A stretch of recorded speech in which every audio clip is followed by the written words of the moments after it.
जय श्रीमन नारायण। आज एक बहुत महत्वपूर्ण विषय को लेकर के मैं आप सबों के बीच उपस्थित हुआ हूँ। और जन्म कुंडली भरते समय पुस्तिका में कुछ चीज़ें आती हैं जिसको बहुत लोग समझ नहीं पाते हैं। मैं भी कई लोगों से पूछा पर बहुत सारे लोगों ने इस पर चिंतन नहीं किया है, बहुत कम ही लोगों ने बताया। फिर अंत में हमारे गुरुदेव वृंदावन में रहते हैं, उनके पास मैं गया, उनसे इसका उत्तर मुझे प्राप्त हुआ था। और जैसा जो भी प्राप्त हुआ था वो मैं आप लोगों के सामने आज रख रहा हूँ। इससे निश्चय ही आप लोगों की शंका का समाधान होगा। चलिए प्रारंभ करते हैं।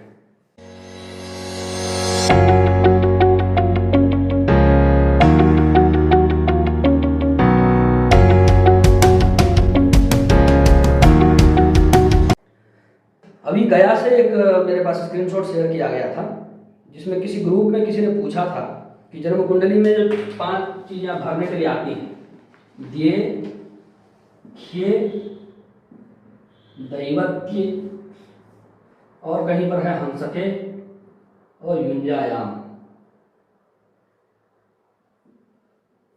इनमें क्या क्या भरना है। फिर बहुत लोगों किसी ने उत्तर नहीं दिया तो उन्होंने बड़ा रोष भी प्रकट किया कि अगर समूह में कोई इतने जानकार नहीं है कि इनमें क्या क्या भरना है तो ये अच्छी बात नहीं है, ये बहुत विचारणीय बात है। ऐसा कुछ उन्होंने लिखा।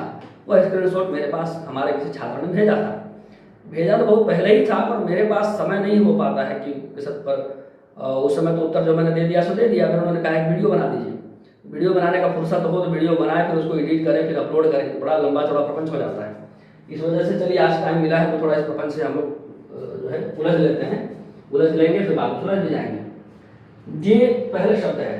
किसी भी चीज से प्रारंभ करके ऐसा कहना होता है तो हम दिए शब्द का प्रयोग कर देते हैं, यहाँ से शुरू करके, है ना।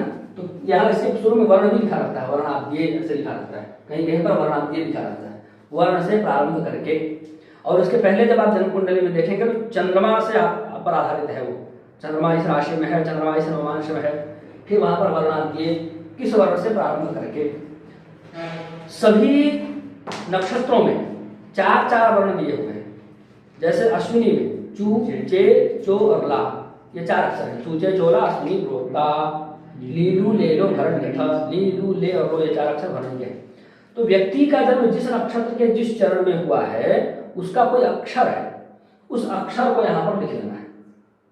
जैसे किसी का जन्म अश्विनी नक्षत्र के पहले चरण में हुआ है तो चू यहाँ पर होगा चू वर्णाद्य, ऐसे हम लिखेंगे। चू वर्ण से प्रारंभ करके या चू वर्ण से प्रारंभ होने वाला, यहां पर ये भाव हो जाएगा। आरंभ करके ही मुख्य भाव है, ठीक है।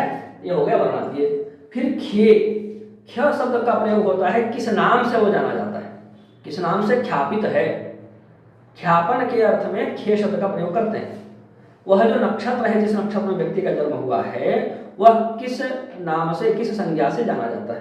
तो नक्षत्रों की कई सारी संज्ञाएं हैं। ध्रुव नक्षत्र है, चर संज्ञक है, चर नक्षत्र है, उग्र नक्षत्र है, मिश्र नक्षत्र है, क्षिप्र संज्ञक है, मृदु है और तीक्ष्ण या दारुण संज्ञक है।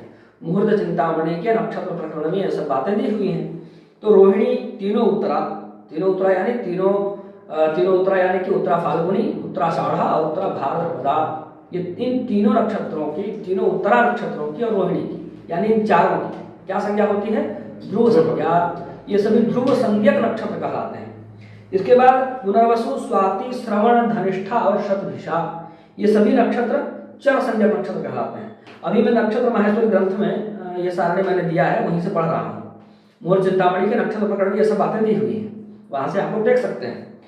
और ये पुस्तक में देखना चाहें तो इसमें भी देख सकते हैं। ये पेज नंबर 41 के आसपास है, PDF मिल जाएगा उसमें गूगल पर, नक्षत्र माहेश्वरी PDF लिखेंगे। उग्र या क्रूर संज्ञक नक्षत्र होता है भरणी, मघा और तीनों पूर्वा, ये सभी जो है उग्र संज्ञक नक्षत्र हैं। कृत्तिका और विशाखा मिश्र संज्ञक नक्षत्र हैं। अश्विनी, पुष्य, हस्त और अभिजित क्षिप्र संज्ञक नक्षत्र है। हमने अश्विनी नक्षत्र का उदाहरण लिया है, अश्विनी क्षिप्र संज्ञक नक्षत्र है, तो हम यहाँ पर लिखेंगे क्षिप्राख्ये। क्षिप्र संज्ञक नक्षत्र में इस तरह का भाव यहाँ पर उत्पन्न हो जाएगा। दैवत्य का अर्थ होता है स्वामित्व। जिस नक्षत्र में व्यक्ति का जन्म हुआ है उस नक्षत्र के स्वामी कौन है? दैवत्य। अब अश्विनी नक्षत्र के स्वामी होते हैं अश्विनी कुमार, तो यहाँ लिखना होगा हमको अश्विनी कुमार दैवत्य, इस प्रकार से लिखना होगा। तो ये खे और दैवत्य इन तीनों का ही उत्तर आपको इसमें प्राप्त हो गया। अब हंसके और युंजायात से आपको अवगाहना चक्र की बात है, इसको अवगाहना चक्र में बताएंगे, जहां पर आपको वर्ण दिया होता है, वर्ण, वश्य, तारा, ये सब जो दिया हुआ होता है, स्वामी इत्यादि दिए हुए होते हैं अवगाहना चक्र में, वहीं पर हंसक और युंजा भी दिया हुआ होता है, अवगाहना चक्र में आपको देखने को मिल जाएगा। और नहीं तो फिर मानसागरी खोलिए, मानसागरी ग्रंथ में भी ये दिया हुआ है, नक्षत्रों के हंसक और नक्षत्रों की युंजा दोनों ही दी हुई है, वहां से देख सकते हैं। ज़्यादा आवश्यकता होगी तो उस पर एक वीडियो बना दूंगा, कोई आपत्ति नहीं। मुझे विश्वास है कि इस प्रश्न का उत्तर मिल गया होगा। बातें तो सरल ही हैं, पर चिंतन के अभाव में, जानकारी के अभाव में चीज़ें कम समझ में आती हैं। पर ऐसा नहीं है कि धरती विद्वानों से या पढ़े लिखे लोगों से खाली हो गई। ज्योतिष शास्त्र की सेवा करने वाले बहुत धुरंधर अभी जीवित हैं, मैं तो उन धुरंधरों के चरण की धूलि मात्र हूँ। तो इसलिए कुछ चिंतन हो, छोटे मोटे कुछ भी प्रश्न हो, तो आप मुझे कमेंट के माध्यम से या सोशल मीडिया के माध्यम से संपर्क करके भेज सकते हैं, और उसके बाद कोई आक्षेप लगाएं तो ठीक है। जय श्री राम।